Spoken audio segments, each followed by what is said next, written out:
galera, o terceiro episódio de Legend of Tomorrow. Como eu falei nos outros episódios, a série me surpreendeu com a questão de qualidade nos efeitos especiais, qualidade nas lutas, porém, esse episódio me surpreendeu com a trilha sonora.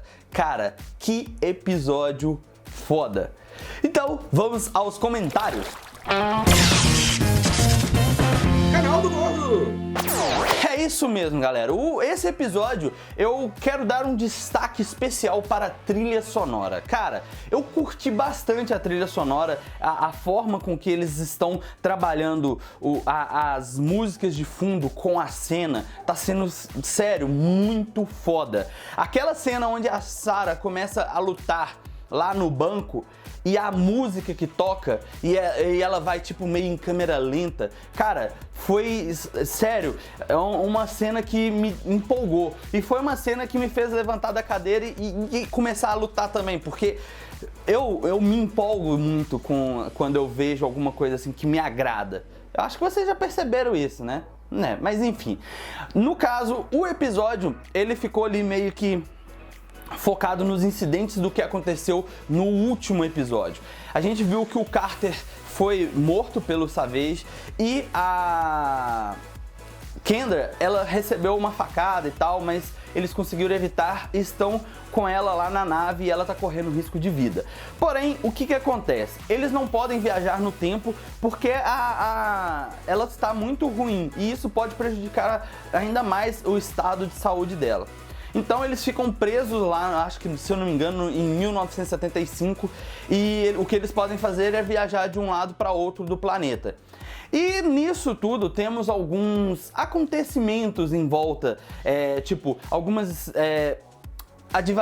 divergências entre a equipe. Porém, nesse episódio a gente percebe que a equipe realmente começa a se formar mais unida e trabalhando uns com os outros. Apesar que no finalzinho que eles começam a trabalhar uns com os outros, mas antes disso a gente viu ali a Sarah tentando ajudar o Rip de uma forma, assim, digamos, bem conclusiva, porque o momento em que eles vão até o banco para tentar descobrir sobre o dinheiro do Savage e tal, como evitar que o Savage tenha a fortuna dele e consiga alcançar os objetivos dele no futuro, eles acabam encontrando lá que muitas pessoas daquele banco são assassinos profissionais e graças a Sarah o Hunter não morre. Então eu achei isso muito foda, a forma com que a coreografia das lutas foi bacana. Em contrapartida temos lá eu esqueci o nome da segunda parte do nuclear, mas a gente viu ele consertando o bot, que é quase um carro do tempo, que pode também viajar no tempo. Só que no momento em que ele está consertando, o Capitão Frio e o Onda Térmica chega e aborda ele de uma certa forma, tentando convencer ele, convencem ele a dar um passeio com eles. E nisso tudo, enquanto eles vão para um lugar, o Hunter e a Sarah para outro, tá o Professor Stein e o Rei Palmer lá tentando salvar a Kendra. E, cara, a cena em que ele encolhe e entra no corpo dela, cara, eu achei de uma perfeição significativa. Ficou muito foda.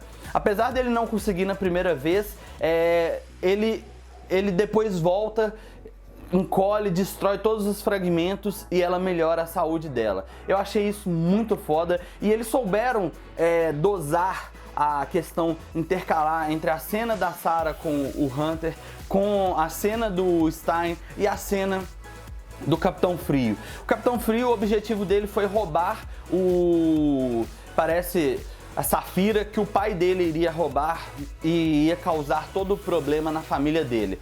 Quando o Capitão Frio faz isso, tipo, ele tenta fazer uma alteração digamos, no futuro.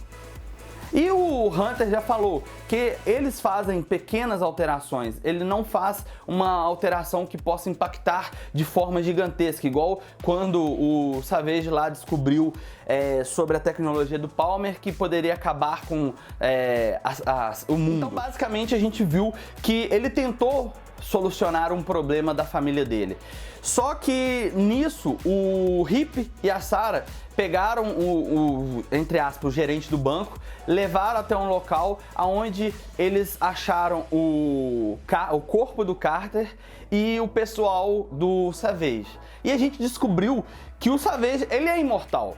Mas ele conseguiu fazer uma forma com que os seus seguidores conseguissem prolongar a vida. Não se tornasse imortal, mas prolongasse a vida, tomando o sangue do Gavião Negro.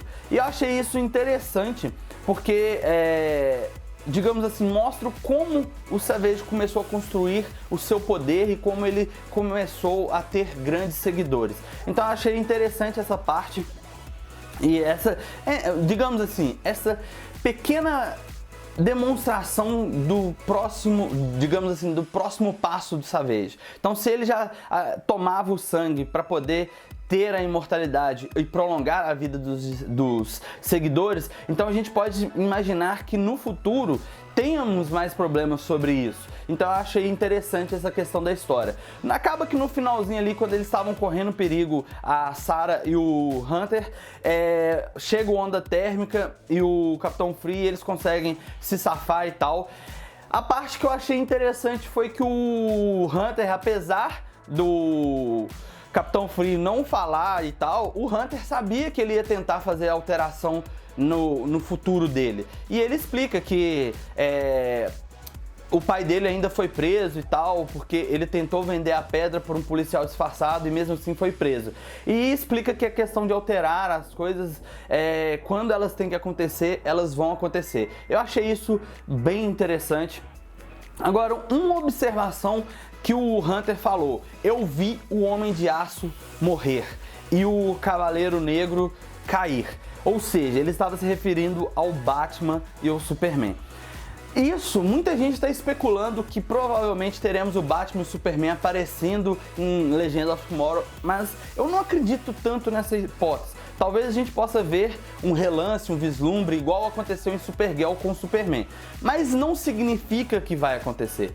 E um outro detalhe que está saindo muitos, podemos considerar easter eggs dos personagens, tanto do Superman, tanto do Batman, Hal Jordan, Diana, como a gente viu no vídeo de Flash. Então, assim, tem algumas coisas que estão sendo lançadas, mas que não significa que vai acontecer. Não significa que eles vão estar lá. Mas é aquela questão, se o público está curtindo, se o público tá apoiando a ideia e fica surgindo rumores, surgindo teorias, isso alimenta a mente dos produtores para eles talvez argumentar de uma forma: a galera toda tá curtindo a ideia de ter o Batman e o Superman. Vamos colocar o Batman e o Superman? E aí a gente pode acontecer de a gente ter isso em algum episódio ou em alguma cena. Como eu já falei em outros vídeos, talvez a gente possa ter aí, digamos assim, em algum futuro próximo, uma junção entre o cinema e as séries. Não é confirmado, foi um rumor. Então a gente pode imaginar que no futuro próximo a gente pode ter alguma coisa acontecendo e finalmente o Batman e o Superman aparecendo de alguma forma na história, e isso vai ser foda. Agora, na questão do episódio, como eu falei, eu curti muito, a trilha sonora me deixou empolgado pra caramba. E agora é esperar os próximos episódios. E aí, o que você achou desse episódio? Coloca aí nos comentários a sua opinião do episódio, o que você achou dessa revelação do Savage ali, a questão do Capitão Free tentar mudar o futuro dele. Provavelmente nós vamos ver muito disso acontecer. Não só o Capitão Free, mas o Ray Palmer, o Professor Stein também já tentou mudar tentou evitar uma mudança do futuro dele.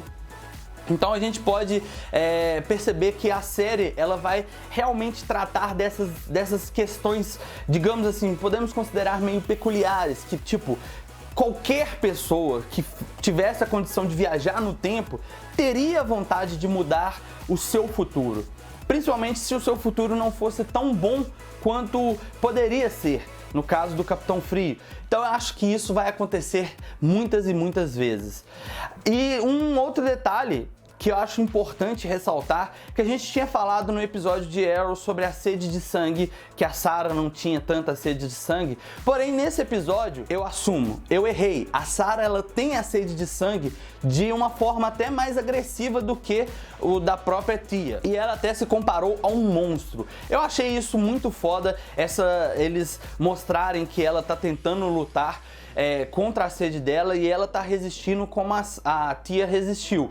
Porém, a Tia teve efeitos colaterais. A Sarah ainda não mostrou efeito colateral, então a gente pode imaginar que ela vai ter algum efeito colateral futuramente. Mas isso a gente vai ver de acordo com os episódios. Então é isso aí, cara, eu curti, então conto com os comentários de vocês sobre o que vocês acharam e agora vamos ao salve. Jean Yuri Santos Pereira, Gabriel Leite, Daniel Coelho, salve pra vocês e muito obrigado por estarem participando aí do canal, deixando aquele like, favoritando os vídeos, compartilhando, isso ajuda o crescimento demais, muito obrigado mesmo. Se gostou do vídeo, deixa aquele like, compartilhe e favorite. Se ainda não é inscrito no canal, se inscreva e até o próximo, porque o que não mata engorda.